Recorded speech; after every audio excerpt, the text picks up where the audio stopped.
L Shaddai దేవుడైన, సర్వశక్తి కలిగిన దేవుడైన యెహోవా ఈరే, యెహోవా రఫా, యెహోవా నిస్సి, యెహోవా షమ్మా, యెహోవా రహా, యెహోవా సిద్కేను, ఇవన్నీ ఆయనకి ఇవ్వబడిన పేర్లు, బిరుదులు.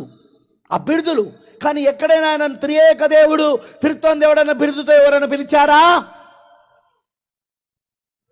ఇన్ని బిరుదులు దేవుడు ప్రవక్తల ద్వారా ఇచ్చినప్పుడు, ఇన్ని బిరుదులు ఆయన అద్వితీయ దేవుడని, ఆయనే అద్వితీయ సత్యవంతుడని, ఇలా ఎన్నో బిరుదులు ఆయనకున్నాయి. కానీ అందులో ఎందుకు త్రిత్వం అనే మాట, త్రియేక అనే మాట దేవుడు ఎందుకు పలికించలేదు? ఎందుకంటే ఆయన కాదు కాబట్టి. ఆయన ముగ్గురు దేవుళ్ళు కాదు కాబట్టి. ఆయన ఒకడే దేవుడు. ఆయన పాత నిబంధనలో ఉన్న యెహోవాయే కొత్త నిబంధనలో యేసుక్రీస్తుగా వచ్చాడు. పాత నిబంధనలో ఉన్న తండ్రియే కుమారుడి అవతారంలో వచ్చాడు. అక్కడ తండ్రియే కుమారుడు. అందుకే సృష్టి అంతటికి ఆయన ఆదిగా పిలబడ్డాడు. ఆయన ఇప్పుడు ఆదిగా ఉన్న ఆయనే శరీరధారి అయి కృపా సత్య సంపూర్ణుడిగా మన మధ్య నిలిచాడు. ఆయన